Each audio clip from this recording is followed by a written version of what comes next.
Mahanadi serial upcoming episode எப்படி இருக்கும் சொல்லி பார்க்கறதுக்கு முன்னாடி யாராவது நம்ம சேனலுக்கு புதுசாக வந்திருந்தீங்கன்னா நம்ம சேனலை சப்ஸ்கிரைப் பண்ணிக்கோங்க.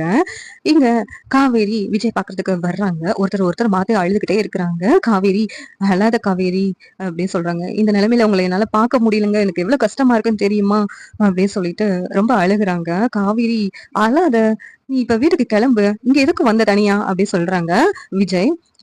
காவேரி இருந்துகிட்ட, இங்க எனக்கு மனசு ஆறலைங்க, உங்களை இப்ப இந்த கோலத்துல பார்க்க கூடாதுன்னு நான் நினைச்சுக்கிட்டு இருந்தேன். ஆனா இந்த கோலத்துல பார்க்க வேண்டிய நிலைமை வந்துருச்சுங்க அப்படி சொல்றாங்க. காவேரி நீ மட்டும் தனியாவ வந்த, உன்னை எப்படி உள்ள அலோவ் பண்ணாங்க காவேரி? யாரையும் அவ்வளவு ஈஸியா உள்ள அலோவ் பண்ண மாட்டாங்களே. இப்படி இருந்தாலும் பெட்டிஷன் கொடுத்து அந்த கோர்ட் பர்மிஷனோட தானே உள்ள பார்க்க அலோவ் பண்ணுவாங்க. அப்படி இருக்கும்போது நீ எப்படி காவேரி உள்ள வந்த அப்படின்னு சொல்லிட்டு விஜய் கேக்குறாங்க. அவனை காவேரி இருந்துகிட்டு, என்னையும் உள்ள விட மாட்டேன்னு தாங்க சொன்னாங்க, நான் வாசல்ல நின்று கண்டிப்பா நான் விஜய் பார்த்தே ஆகணும்னு சொல்லிட்டு அவங்க கிட்ட கெஞ்சி கேட்டுட்டே இருந்தேன். உடனே உள்ள இருந்து டிஎஸ்பி கால் பண்ணி என்ன உள்ள அலோவ் பண்ணாங்கங்க அப்படி சொல்லிட்டு காவேரி சொல்றாங்க. உடனே விஜய், காவேரி ஏக்க அழுகுற, அழாத, இங்க இருந்து இப்பவே கிளம்பு, எல்லாத்தையும் தாத்தா பாத்துக்குவாங்க, நீ அழாத அப்படிங்கிறாங்க. காவேரி நீ இப்ப இங்க இருக்க கூடாது, இப்பவே உங்க வீட்டுக்கு போ, உங்க வீட்டுல இதெல்லாம் தெரிஞ்சிச்சுன்னா அவ்வளவுதான், ஒன்னதான் வந்து திட்டுவாங்க, எதுக்கு தேவையில்லாத வேலை எல்லாம் நீ பண்ணிக்கிட்டு இருக்க அப்படின்னு சொல்லிட்டு சொல்றாங்க.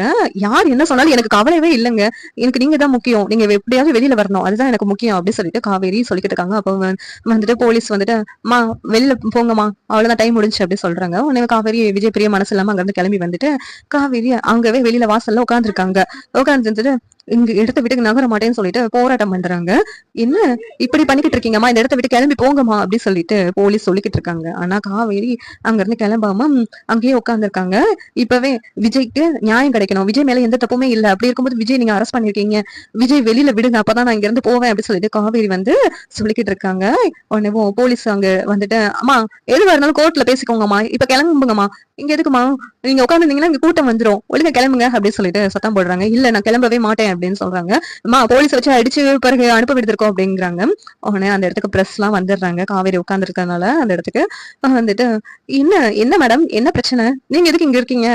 அதான் உங்களோட ஹஸ்பண்ட் வந்து அரெஸ்ட் ஆயிட்டாங்கன்னு கேள்விப்பட்டோம், அதான் அந்த வெண்ணிலா தற்கொலை பண்ணதுக்கு காரணமே அவங்க ஹஸ்பண்ட் தான், அதனாலதானே அவர் ஜெயில இருக்கிறாரு, என்னமோ உங்க ஹஸ்பண்ட் மேல எந்த தப்பும் இல்லாத மாதிரி நீங்க சொல்லிக்கிட்டு இருக்கீங்க அப்படின்னு சொல்லி பிரஸ்ல இருந்து கேட்டுட்டு இருக்காங்க. உனக்கு காவேரி இருந்துட்டு, என் வீட்டுக்காரர் மேல எந்த தப்புமே இல்ல, என் வீட்டுக்காரர் அந்த தற்கொலைக்கு காரணம் இல்ல அப்படி சொல்றாங்க.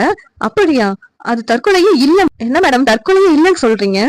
ஆமா, அது மேல இருந்து ஒருத்தவங்க தள்ளி விட்டுருக்காங்க, அந்த பழிய தூக்கி என் புருஷன் மேல போட்டுட்டாங்க, அதனாலதான் அவர் இப்ப ஜெயில இருக்கிறாரு, அதுக்குதான் நியாயம் வேணும்னு சொல்லிட்டு நான் இங்க உட்காந்துருக்கேன் அப்படின்னு சொல்லிட்டு காவேரி சொல்றாங்க. உடனே பிரஸ்ல உள்ளவங்க, யார் மேடம் அந்த காரியத்தை பண்ணது, யாருன்னு சொல்லுங்க அப்படின்னு சொல்லும் போது, பசுபதி தான், பசுபதியை கூப்பிட்டு வந்து போலீஸ் விசாரிக்கணும், அப்பதான் வந்து உண்மை வெளிவரும், பசுபதியும் வெண்ணிலா தற்கொலை பண்ணி ஹாஸ்பிட்டல் சீரியஸா கிடக்குறாங்கல்ல, அவங்க மாமாவும் இந்த இடத்துக்கு வரணும், அப்பதான் வந்து விஜய் மேல எந்த தப்பும் இல்லைன்னு சொல்லிட்டு ப்ரூவ் ஆகும், அதெல்லாம் நடந்தாதான் நான் இந்த இடத்த விட்டு கிளம்பி போவேன், வெண்ணிலா மாமாவையும் பசுபதியும் இந்த இடத்துக்கு போலீஸ் கூட்டு வந்து விசாரிக்கணும் அப்படின்னு சொல்லிட்டு காவேரி சொல்லிக்கிட்டு இருக்காங்க. உடனே பிரஸ்ல உள்ளவங்க, என்ன மேடம் சொல்றீங்க, வெண்ணிலா மாமாவும் எல்லாமே வந்து இதுக்கு காரணம்னு நீங்க சொல்லிக்கிட்டு இருக்கீங்களே அப்படிங்கிறாங்க. ஆமா, இதுக்கான ஆதாரமும் எனக்கு கிடைச்சிச்சு, ஆனா அந்த பசுபதி தான் அந்த ஆதாரத்தெல்லாம் அழிச்சிட்டான், இந்த வெண்ணிலா மாமாவை மிரட்டி இப்படி எல்லாம் பண்ண சொன்னா, ஆனா வெண்ணிலா மாமா ஏதாவது அவங்க வாயில இருந்து உளறிடுவாங்கன்னு சொல்லி அவரை எங்கேயோ கடத்தி வச்சிருக்கான், எல்லாம் அவன் வேலைதான், அவனை கண்டுபிடிச்சா எல்லா உண்மை வெளியில வந்துரும், அத இந்த போலீஸ் தான் பண்ணணும் அப்படின்னு சொல்லிட்டு காவேரி சொல்றாங்க. அதை நீங்களே சொல்லிருக்கலாம்ல மேடம் போலீஸ் கிட்ட அப்படின்னு சொல்லி கேட்கும்போது, இல்ல அவங்க எதனாலும் கோர்ட்ல பார்க்க சொல்றாங்க, ஆனா அந்த ஆதாரம் எல்லாமே வந்து விஜய்க்கு எதிராக எல்லாரும் திருப்பி விட்டுட்டு இருக்காங்க, அப்படி இருக்கும்போது விஜய்க்கு ஏதாவது ஆச்சுன்னா அதனாலதான் இப்பவே அந்த பசுபதியும் வெண்ணிலா மாமாவையும் இங்க கூப்பிட்டு வரணும், அவங்கள விசாரிக்கணும், அப்பதான் என்னுடைய விஜயை வெளியில கொண்டு வர முடியும் அப்படின்னு சொல்லிட்டு காவேரி ரொம்ப ஆதங்கமா பேசிக்கிட்டு இருக்காங்க. இதெல்லாம் வந்து நிவின் அங்க வீட்டுல வச்சு பாத்துட்டு இருக்காங்க. அந்த இடத்துக்கு யமுனா வந்துட்டு, பரவாயில்லையே விஜய் மேல கொஞ்சம் பாசம் இருக்கதான் செய்து போலுக்க, அதனாலதான் போராட்டம் எல்லாம் பண்ணிக்கிட்டு இருக்கா, நான் என்னமோ அவ டிராமா பண்றான்னு தான் நினைச்சேன் அப்படின்னு சொல்லிதான் நான் விஜய மாட்டி விட்டேன், நல்லா ஒர்க் அவுட் ஆகுது எல்லாம் அப்படின்னு சொல்லிட்டு யமுனா சொல்லிக்கிட்டு இருக்காங்க. உடனே நிவின் இருந்துகிட்டு, ஏய் என்ன சொல்ற, என்ன சொன்ன அப்படின்னு சொல்லிட்டு கேக்குறாங்க. விஜய நான் தான் போலீஸ்ல மாட்டி விட்டேன் அப்படின்னு சொல்லிட்டு யமுனா மறுபடியும் சொல்றாங்க. ஏய் நீ எல்லாம் மனுஷியாடி, என்ன காரியம் பண்ணி வச்சிருக்க, பாவம் விஜய், அவர் மேல எந்த தப்பும் இல்ல, அப்படி இருக்கும்போது அவர் இப்ப ஜெயில இருந்து கஷ்டப்பட்டுட்டு இருக்காரு, அந்த காவேரியும் கஷ்டப்பட்டுட்டு இருக்கான், எல்லாத்துக்கும் காரணம் யாரு, நீதாண்டி, நான் படிச்சு படிச்சு சொன்னேன், நீ கேட்காம இந்த ஒரு காரியம் பண்ணி வச்சிருக்கியே, காவேரி விஜய் சேர்ந்தா நல்லா இல்லாண்டி, அது எதுக்கு நீ இப்ப விஜய் போலீஸ்க்குலாம் ஜெயில பிடிச்சு போட வரைக்கும் பண்ணிருக்க, உன்னால பாவம் விஜய் ஜெயில இருக்கிறாரு, நான் யோசிச்சு பார்த்தேன், நீ தான் போலீஸ்க்கு கால் பண்ணிருப்பியான்னு, ஆனா எந்த விதத்துல நீ கால் பண்றதுக்கு வாய்ப்பு இல்ல. விஜய் காவேரி சேர்ந்தா நல்லதுதான் நினைப்பேன்னு நினைச்சா இவ்வளவு மோசமானவளாடி நீ. ஒரு நிமிஷம் கூட இந்த வீட்டுல நீ இருக்க கூடாது. இப்பவே கிளம்பிடு பெட்டி படுக்கையோட அப்படின்னு சொல்லிட்டு நிவின் கோவமா பேசிடுறாங்க. எதுக்கு நான் இப்ப கிளம்புனேன்னா அதுக்கடுத்து விஜய் ஜெயில இருப்பாரு. ஈஸியா நீங்க அந்த காவேரியோட சேர்ந்து வாழலாம். அப்புறம் யாரும் உங்களை இந்த கேள்வி கேட்க முடியாது. அதுக்காக தானே அப்படிங்கிறாங்க. நீ என்ன நினைச்சாலும் எனக்கு பரவாயில்ல. இத்தனை நாள நான் பொறுத்துக்கிட்டு இருந்தேன். எல்லாம் அந்த காவேரிக்காகவும் விஜய்க்காகவும் தான். இனிமேலும் உன்னை பொறுத்துக்கவே முடியாது. எல்லாத்துக்கும் ஒரு எல்லை உண்டு. இப்பவே கிளம்பு. உன்னை நான் டிவோர்ஸ் பண்ணலாம்னு முடிவு பண்ணிட்டேன் அப்படின்னு சொல்லிட்டு நிவின் சொல்றாங்க. ஓ, அவ்வளவு தூரம் வந்துருச்சு. டிவோர்ஸ் பண்ணாதான் அடுத்து காவேரியோட பழகிறதுக்கு எல்லாம் ஈஸியா இருக்கும். ஆல்ரெடி காவேரி அக்ரிமெண்ட் போட்டுதான் கல்யாணம் பண்ணா. அந்த அக்ரிமெண்ட் முடிஞ்சுன்னு சொல்லிதான் அவளே ஊர் சுத்திக்கிட்டு இருக்கா. இப்ப எல்லாமே ஈஸியாயிரும் அப்படின்னு சொல்லிட்டு யமுனா சொல்லிக்கிட்டு இருக்காங்க. இங்க பாரு, என் முன்னாடி காவேரி பத்தி தப்பா பேசாத. காவேரி எங்க, நீ எங்கடி அப்படின்னு சொல்றாங்க. ஓ, கம்பேர் பண்ற அளவுக்கு வந்துட்டீங்க. நடத்துங்க என்னனாலும் நடத்துங்க அப்படிங்கிறாங்க. உடனே நிவின் உள்ள போயிட்டு பெட்டி படுக்கை எடுத்துட்டு வெளியில தூக்கி போடுறாங்க. இப்பவே கிளம்பி வெளியில போ அப்படின்னு சொல்லிட்டு யமுனாவை வெளியே தள்ளி விட்டுட்டு கதவை பூட்டிடுறாங்க. குமரனுக்கு நிவின் கால் பண்ணி, ஆனா இனிமேலும் யமுனா கூட நான் சேர்ந்து வாழ மாட்டேன். நிவின் நிவின் குமரனுக்கு கால் பண்ணி, அண்ணா இனிமேலும் யமுனா கூட நான் சேர்ந்து வாழ மாட்டேன். அவளை வீட்டை விட்டு அனுப்பிட்டேனே அப்படிங்கிறாங்க. என்ன நிவின் சொல்ற அப்படின்னு ஸ்டாக்காக கேக்குறாங்க. இத்தனை பிரச்சனைக்கும் அந்த யமுனா தான் காரணம். இத்தனை நாளா காவேரி என்னை சேர்த்து வச்சு ஒவ்வொரு நாளும் கொண்டுட்டு இருந்தா. இப்ப என்ன பண்ணிருக்கா, விஜய போலீஸ்ல மாட்டி விட்டுருக்கா.